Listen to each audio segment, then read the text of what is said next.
नमस्कार। पुनरुत्थान विद्यापीठ में आप सबका स्वागत है। मैं इंदुमती काटरे। आइए गुरुकुल शुरू करें। गुरुकुल चलाने वाले आचार्यों के लिए जब छात्र के रूप में गुरुकुल में प्रवेश होता है तब उनके लिए विषय कौन कौन से होते हैं। सबसे पहला विषय है गुरुकुल के आचार्य कैसे होते हैं यह जानना और उस प्रकार से कौशल और सामर्थ्य प्राप्त करना। गुरुकुल में पढ़ने वाले छात्र कैसे होते हैं यह जानना और ऐसे छात्र हमको कहाँ से प्राप्त हो सकेंगे, कैसे प्राप्त हो सकेंगे, इसको जानना, समझना और उसके लिए सिद्धता करना। आचार्य और छात्र का संबंध कैसा होता है इसको जानना, समझना और अपने आप में ऐसा सामर्थ्य प्रकट करना। ये तो हुए आचार्य और छात्र से और आचार्य छात्र के संबंध से संबंधित विषय, ये जानने समझने के विषय हैं।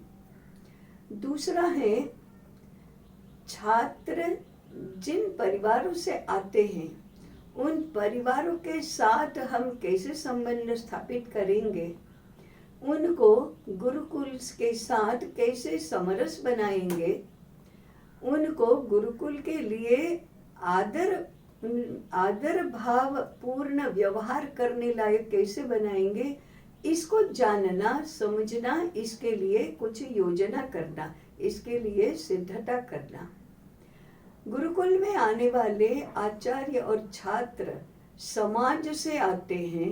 इन समाज के साथ कैसे समरसता बनाना गुरुकुल की, इस विषय पर भी विचार करना, इसके बारे में स्पष्टता करना। देश के शिक्षा विभाग के साथ गुरुकुल का किस प्रकार से समायोजन होगा, कैसे हम स्वायत्त शिक्षा दे पाएंगे, कैसे गुरुकुल में गुरुकुल के लायक ही शिक्षा देने के लिए समर्थ बनेंगे, कैसे इस विषय के लिए अनुकूलता होगी, कैसे बनेगी, यदि अनुकूलता नहीं बनती है तो किस प्रकार से गुरुकुल को बनाए रखना, किस प्रकार से मूल सिद्धांतों में समझौते नहीं करना, इसके लिए व्यावहारिक मार्ग क्या है, इसके विषय में पर्याप्त चिंतन करना, स्पष्टता करना और इन स्पष्टताओं को बनाए रखने के लिए दृढ़ता भी बनाना, ये सारे आनुषंगिक विषय आचार्यों के मन में स्पष्ट होने चाहिए। इसके ऊपर टिके रहने की इच्छा होनी चाहिए, सिद्धता भी होनी चाहिए। ये एक प्रकार की तैयारी हुई, व्यावहारिक, मानसिक, इस प्रकार की तैयारी हुई। इससे सब कुछ, इससे भी सर्वाधिक महत्वपूर्ण बात है हमें गुरुकुल में कौन सा ज्ञान देना है, किस प्रकार से भारतीय जीवन को भारतीय जीवन दृष्टि के मूल सिद्धांतों के आधार पर स्थित करना है और कैसे मूल सिद्धांतों को 21वीं शताब्दी में प्रासंगिक बनाना है, ऐसा एक महत्वपूर्ण आयाम चिंतन के रूप में आचार्यों के हृदय में, मस्तिष्क में अर्थात बुद्धि में और व्यवहार में स्थापित होना चाहिए।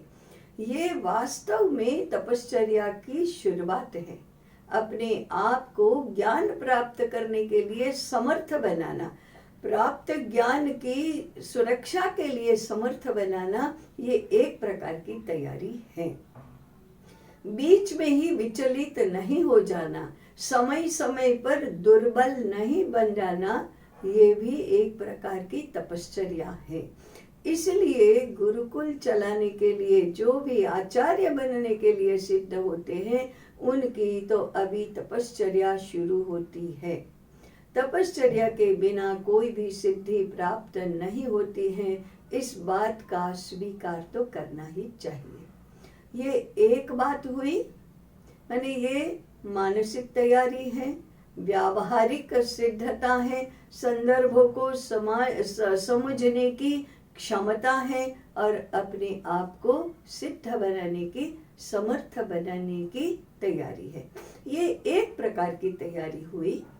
दूसरे प्रकार की जो तैयारी है वह शुद्ध ज्ञानात्मक है। हम क्या सिखाएंगे, कैसे सिखाएंगे, अर्थात हमारी पद्धति कैसे होगी और हमारी विषय वस्तु कैसी रहेगी, इसके ऊपर तो बहुत बहुत बहुत विचार करना चाहिए। इसके लिए वास्तव में अध्ययन की आवश्यकता है और उसको प्रासंगिक बनाने के लिए अप्लाइड रिसर्च की आवश्यकता है।